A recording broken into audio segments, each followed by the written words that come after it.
Yo me publico episodio 8.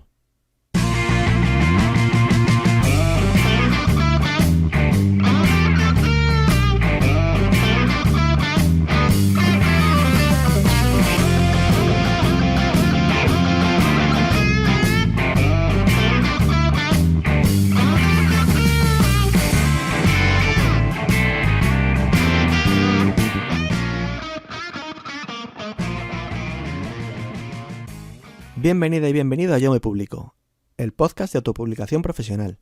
Soy Alberto Del Vado, escritor independiente y culpable de todo lo que vas a oír.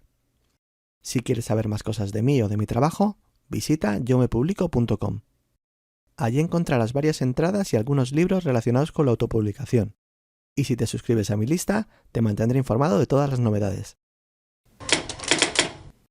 Hoy es lunes 24 de febrero de 2020. En el episodio de hoy te voy a contar la segunda parte de cómo escribir una novela.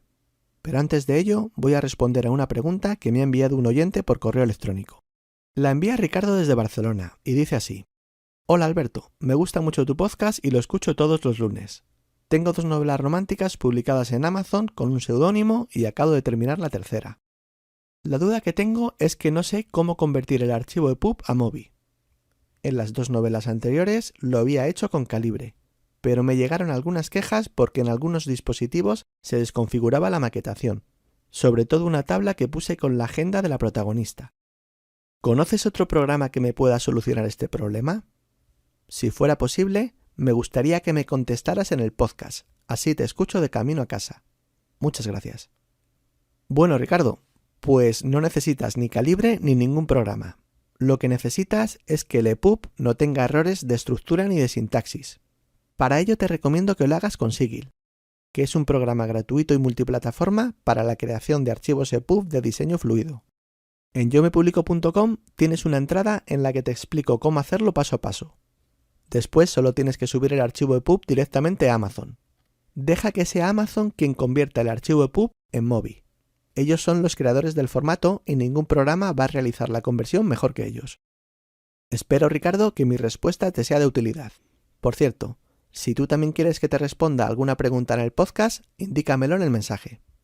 Y ahora sí, ¿cómo escribir una novela? Segunda parte. Vamos a ello. Estructura interna. Cuando hablamos de estructura es necesario que distingamos entre 2 tipos, externa e interna. La estructura externa es la que hace referencia al texto en sí mismo. Viene determinada por la manera de organizarlo en capítulos, episodios y párrafos. La estructura interna es la que hace referencia al contenido, y viene determinada por la manera de organizar el argumento dentro del texto. Es la estructura que vamos a ver en este episodio. Por muy extensa que sea, en tu novela no debe faltar ni sobrar nada. Cada párrafo y cada escena deben tener su función, de manera que si quitásemos o cambiásemos alguno de sitio, el resultado total se resentiría. La estructura interna sirve para que nuestros textos sean redondos y tengan sentido de manera equilibrada. Las cosas tienen que pasar en su momento y no antes. Eso ayudará a que el lector no pierda interés y facilitará su avance hasta llegar al desenlace. Existen distintos tipos de estructura interna. El más utilizado, que es el que vamos a tratar aquí, es el de la estructura clásica, que divide el texto en 3 partes: planteamiento, nudo y desenlace. El planteamiento puede ocupar hasta 1/4 parte de la novela. Su misión es introducir al lector en la historia. Para que sea eficaz, debe incluir lo siguiente: debe contener el tema y reflejar el estilo y el género de tu novela. También debe presentar a los personajes principales. Tiene que presentar el conflicto que desarrollará en el nudo. Algunos consejos para elaborar el planteamiento son los siguientes. Lo ideal es que comiences con una escena de acción en la que, junto con el ambiente, se puedan ver a los personajes actuando. Ten en cuenta que los estímulos visuales son los que más perduran en la mente del lector.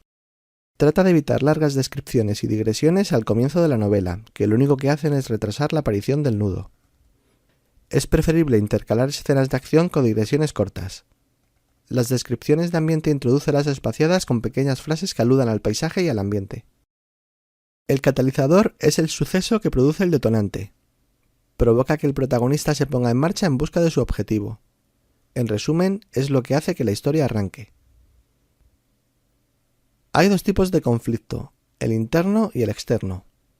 El conflicto interno es el que se produce en el interior del personaje a nivel psicológico, y el conflicto externo es el que se produce en el argumento. Un suceso dispara el catalizador y los acontecimientos se suceden uno tras otro haciendo cambiar la dirección de la historia. En cuanto al nudo, es la parte más larga de la estructura. Suele abarcar aproximadamente la mitad de la historia. En el nudo es donde pasan las cosas. Se centra en la búsqueda de la solución para conseguir el objetivo. El protagonista abandona su zona de confort y se aventura hacia el futuro incierto. Todo lo que sucede en el nudo va transformando al protagonista y lo prepara para afrontar el desenlace. La trama y las subtramas se entrecruzan provocando altibajos en la historia y los personajes. Y por último el desenlace, que es la parte final de la novela y ocupa una cuarta parte de esta. La característica final del desenlace es que es donde se resuelve el conflicto. No debes introducir elementos nuevos que no hayas anticipado a lo largo del planteamiento y el nudo para resolverlo. Si lo haces, quedará muy forzado y el lector tendrá la sensación de que le has tomado el pelo. Es lo que se conoce como final Deus Ex Machina. Evítalo a toda costa. En el desenlace, el protagonista se enfrenta al antagonista. Es el clímax. No debes dejar cabos sueltos, ni de la trama ni de las subtramas, a no ser que sea con la intención de crear una continuación. La transformación del protagonista y su mundo se culmina. El resultado puede ser un mundo feliz o el apocalipsis. Pero ten en cuenta que los finales felices suelen dejar mejor recuerdo en el lector. No en vano, en la inmensa mayoría de las historias, se resuelve el conflicto de forma satisfactoria para el protagonista, al menos parcialmente. Ahora vamos a ver los puntos de acción. Los puntos de acción son imprescindibles en cualquier novela. Ayudan a mantener la atención del lector temporizando el ritmo de la historia. Al ser sucesos que demandan una respuesta, los puntos de acción hacen que la historia avance. Depende de lo que quieras conseguir con ellos, existen distintos puntos de acción. De todos los puntos de acción, los puntos de giro son los más importantes. Son sucesos que provocan un cambio de dirección en la historia. Sin ellos, la historia transcurriría en línea recta hasta el infinito. Uno de sus cometidos es hacer de enlace entre planteamiento, nudo y desenlace. Aunque puede ser suficiente con 2, en las novelas suelen existir 3. El primer punto de giro se produce al final del planteamiento y coincide con la aparición del conflicto. Une planteamiento y nudo. El segundo punto de giro se produce hacia la mitad del nudo y provoca un cambio de rumbo en la historia que la impulsa para que no se estanque. Y el tercer punto de giro es el que acelera la acción. Se produce al final del nudo y resuelve el conflicto que lleva al desenlace de la historia. Los beats son pequeños sucesos que producen impulsos en la acción a lo largo de toda la historia. Al contrario que los puntos de giro, los beats no cambian el rumbo de la historia, pero ayudan a enganchar al lector haciendo que ésta avance. La barrera es un intento fallido de resolver un conflicto por parte de un personaje. Al no conseguir su propósito, no se acerca al objetivo, por lo que debe emprender otra acción alternativa. El personaje persiste hasta que consigue superar la barrera, lo que le impulsa hasta la consecución del objetivo. La complicación es un punto de acción que se resuelve posteriormente. El lector se puede aventurar a predecir su resolución, pero será avanzada la trama cuando se esclarezca. Por ejemplo, el protagonista, en un momento de desesperación, busca un atajo para conseguir su objetivo y se compromete con algún delincuente peligroso a realizar un encargo. Poco después lo medita y se arrepiente del compromiso adquirido. ¿Qué pasará cuando el delincuente se entere de que no cumplirá con el compromiso? La complicación suele usarse para abrir una segunda línea argumental o trama secundaria. Por último, el revés es un punto de acción que provoca un giro completo de la historia. Si la cosa iba bien encaminada, tras el revés producido se vendrá todo abajo y el objetivo se alejará notablemente, y viceversa. Este tipo de punto de acción puede ser un revés físico o emocional, y se suele utilizar para realizar el segundo punto de giro. Ahora vamos a hablar del narrador, pero antes vamos a repasar algunas características de lo que es un texto. El texto es una forma de comunicación. Es un acto de lenguaje que precisa unos acontecimientos para ser entendido. Todo acto de lenguaje precisa de un agente narrativo que sea sujeto de la enunciación. Ese agente narrativo es el narrador. Y ahora sí, vamos a ver qué es el narrador. El narrador es una función en cuanto tiene como misión comunicar al lector. Es un agente hablante que pone voz a la narración. Es la máxima autoridad dentro de la narración, puesto que es quien decide todo lo que se hace, dice, ve u oye. Haciendo un símil con el cine, Podríamos decir que el narrador es la cámara que graba la película. Puede estar en cualquier sitio y escuchar cualquier cosa. Su ubicación la decide el autor. Luego veremos cómo. El narrador es quien conoce la información, aunque su saber esté determinado por el punto de vista adoptado. Es quien organiza la información y decide el orden en el que se narra.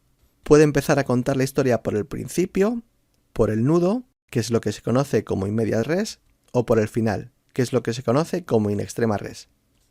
Toda la narración necesita un sujeto hablante que emita el texto narrativo. Ese sujeto es el narrador. Sin narrador no hay relato. Vamos a ver los tipos de narrador y los puntos de vista. El punto de vista es el ángulo de visión que utiliza el narrador para contar la historia. Es algo así como el sitio donde se coloca la cámara. La principal diferencia entre los tipos de narradores es que estén dentro o fuera de la acción que narran. Vamos a ver qué clases de narrador puedes utilizar en tus novelas. Narrador personaje. Si el narrador está dentro de la acción, es un personaje de la historia, en cuyo caso la narración se llevará a cabo en primera persona. El narrador en primera persona está considerado más verosímil que el de tercera, porque sus informes son más directos. Es un narrador subjetivo.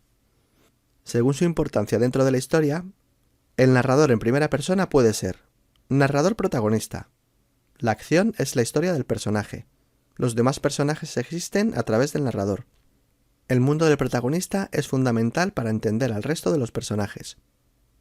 Narración externa y objetiva. La narración es externa y objetiva cuando el narrador cuenta solo lo que ve y lo que oye. Narración interna y subjetiva. La narración es interna y subjetiva cuando el narrador cuenta lo que piensa. Y narrador testigo.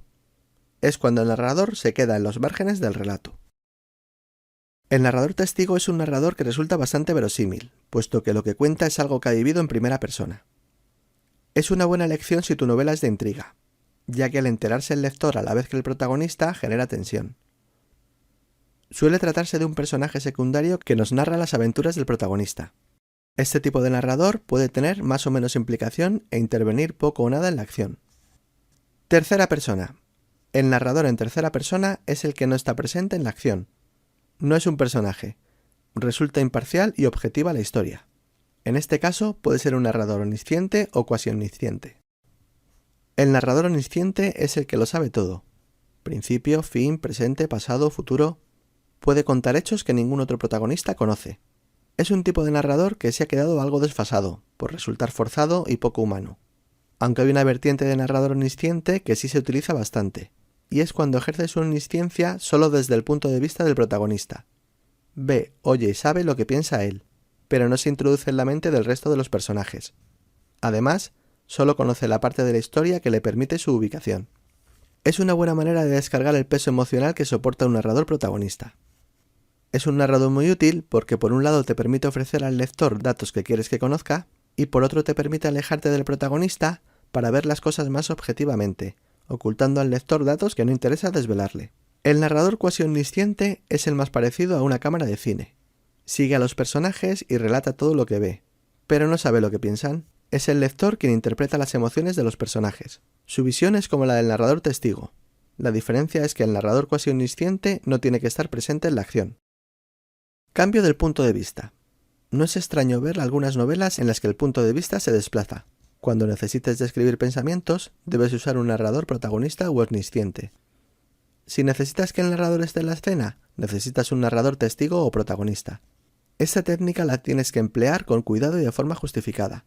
De lo contrario, lo único que conseguirás será desubicar al lector. Por último, decirte que también existe la figura del narrador en segunda persona, que es el que cuando narra se dirige a ti, o a vosotros, como cuando escribimos una carta, pero su utilidad en la novela es tan residual que no merece la pena que nos detengamos a analizarlo. Pasamos a los diálogos.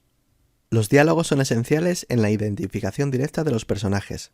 Algunas de sus características son las siguientes. Revitalizan la narración dando vida y fluidez a la historia. Marcan el ritmo adecuándose al momento. Visibilizan a los personajes que por su forma de hablar sabemos cómo son. Y provocan emociones. Una declaración es más conmovedora si la escuchamos de labios del personaje. Ahora vamos a ver cómo tiene que ser un diálogo para resultar convincente. Para que resulte natural, un diálogo escrito debe parecer un diálogo hablado sin serlo. Tiene que ser claro y comprensible. debe resultar revelador e insinuar en lugar de decir. Cada diálogo debe estar conectado de forma sutil con el que le precede. Tienes que hacerlo dinámico con interrogaciones, dudas, interrupciones y alternando frases cortas con largas. Cada personaje tiene que tener una forma de hablar particular y mantenerla durante toda la novela. Cada palabra tiene que usarse con precisión atendiendo a su significado. Algunas de las funciones de los diálogos son las siguientes. Reactivar el relato. Si está justificado, un diálogo puede animar la narración antes de que se vuelva aburrida. Describir personajes. Los diálogos reflejan la interioridad de los personajes. Transmitir credibilidad. Al escucharlos en primera persona, los hechos narrados resultan más objetivos que si parten del narrador, con lo que resultan más verosímiles. Desvelar información. Son una forma ágil y directa de decirle algo al lector. Configurar escenas. Lo ideal es que en algún momento de la conversación se deje abierta alguna incógnita que se vaya a desvelar más adelante. Sugerir. Una forma de plantear un conflicto es implícitamente a través de un diálogo. Unir capítulos. Un diálogo es una buena manera de conectar un capítulo con el siguiente. Y generar suspense. Cuando un personaje le dice algo a otro, está generando expectativas en el lector. Las acotaciones. Son esas aclaraciones que se intercalan a veces entre los textos de los personajes para incluir información, describir el estado emocional del hablante o evitar ambigüedades. Respecto a su uso, existen partidarios y detractores. Unos dicen que molestan y otros que esclarecen. Lo único que te voy a decir es que, si las utilizas, tengas en cuenta 3 cosas. 1. Sé muy selectivo con su uso. 2. Intenta que no se noten. Y 3. No repitas lo que ya se ha dicho en el diálogo. No seas redundante. Pasamos al tiempo narrativo. Existen varias clases de tiempo. El tiempo físico es el que impone la naturaleza con sus estaciones, sus días y sus noches. El tiempo convencional es el que hemos creado las personas y se contabiliza a través del reloj y del calendario. El tiempo psicológico es la percepción que tenemos del tiempo dependiendo de las circunstancias en las que nos encontremos. En una situación apremiante, tenemos la sensación de que el tiempo pasa volando. Por el contrario, en las situaciones en las que no perseguimos ningún objetivo y las distracciones son pocas, el tiempo pasa más despacio. El tiempo lingüístico es el que está ligado a la narración e implica al narrador y al lector. Y el tiempo literario es el creado por el autor en su universo ficticio. El tiempo narrativo tiene 2 temporalidades, el tiempo de la historia y el tiempo de la narración. El tiempo de la historia es en el que los hechos narrados tardan en suceder. Una novela puede contener la vida de 6 generaciones de una familia o narrar la historia de toda una civilización. El tiempo de la narración es el que se toma el autor para narrar la historia. Una línea de texto se puede leer en 3 segundos y abarcar 100 años. Por el contrario, el instante en que un personaje frunce el ceño puede abarcar 6 páginas y llevarnos 10 minutos su lectura. El narrador es el responsable de organizar el tiempo de la novela. Para ello cuenta con 3 dimensiones temporales que le permiten manipular el tiempo y adaptarlo a sus necesidades narrativas. Estas dimensiones son la duración, el orden y la frecuencia. La duración es la dimensión más subjetiva. Existen distintos procedimientos para acelerar o ralentizar la narración, pero no hay una relación matemática entre la duración de la historia y la de la narración. Los procedimientos que regulan el ritmo narrativo son varios. La elipsis consiste en omitir franjas de tiempo, que bien por intrascendentes o bien porque no es el momento adecuado, no se quieren narrar. Por ejemplo, si 2 personajes se despiden hasta el día siguiente y el autor quiere narrar a continuación ese encuentro, una elipsis sería comenzar el siguiente párrafo con «a la mañana siguiente». Son elipsis explícitas frases del tipo 20 años después, el verano siguiente, pocos días más tarde, cuando se cocieron los macarrones, 2 minutos más tarde, tras unos segundos, etc. También se utiliza con frecuencia la elipsis implícita, en la que el autor da un salto temporal que se sobreentiende por el contexto, como puede ser un espacio entre párrafos o un cambio de capítulo. Las funciones de las elipsis son acelerar la narración, enlazar escenas separadas temporalmente y justificar el paso del tiempo. El resumen condensa una parte de la historia. En lugar de saltar una franja de tiempo, lo que hace es sintetizarla. Por ejemplo, en lugar de decir a la mañana siguiente, se puede resumir la noche de la siguiente manera. Pasó la noche tomando café y fantaseando con lo que sucedería en la próxima cita. En la escena se iguala el tiempo de la historia y el tiempo de la narración. Se utiliza cuando queremos proporcionar la información más relevante. Es la ocasión que tiene el lector de asistir en directo a los acontecimientos. Permite introducir interrupciones, como descripciones o resúmenes, pero no conviene abusar, porque cada vez que lo hacemos rompemos el equilibrio entre el tiempo real y el de la narración. La pausa sirve para desacelerar la narración. Se tarda más en narrar el hecho que lo que tarda este en suceder. La más utilizada es la descripción. Un simple apretón de manos puede cubrir toda una página. Se utiliza para caracterizar a los personajes y crear una atmósfera propicia. Si abusas de ella, ralentizarás demasiado la acción y el lector se quedará dormido. Debes alternarlas con las escenas para contrarrestar los ritmos. La digresión es otro recurso para ralentizar la narración. Consiste en un cambio temporal para evocar una acción paralela o hacer intervenir al narrador con un discurso valorativo sin relación con el argumento. El orden en que suceden los acontecimientos en el relato va ligado al tiempo. Existen dos planos narrativos, relato base y relato secundario. El relato base serían los hechos ordenados secuencialmente, y el relato secundario serían los hechos tal y como aparecen en la narración, independientemente de si siguen o no un orden cronológico.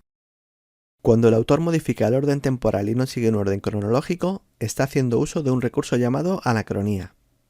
Cuando la obra está escrita en orden cronológico, el relato base y el relato secundario son iguales. La anacronía. Para finalizar con los tiempos narrativos, vamos a hacer un análisis más completo del recurso de la anacronía. Las anacronías pueden hacer que la narración avance en el tiempo o retroceda, y siempre tienen alcance y amplitud. El alcance hace referencia a cuánto tiempo salta la narración, y la amplitud hace referencia a cuánto tiempo real abarca la anacronía. Respecto a los tipos de anacronía existen dos. La analepsis, conocida como flashback por su influencia cinematográfica, en la que el salto temporal se produce hacia atrás, hacia el pasado, y la prolepsis, en la que el salto temporal es hacia el futuro. Vamos a verlo con un ejemplo. El octogenario recordó su primera salida nocturna. Solo tenía 15 años.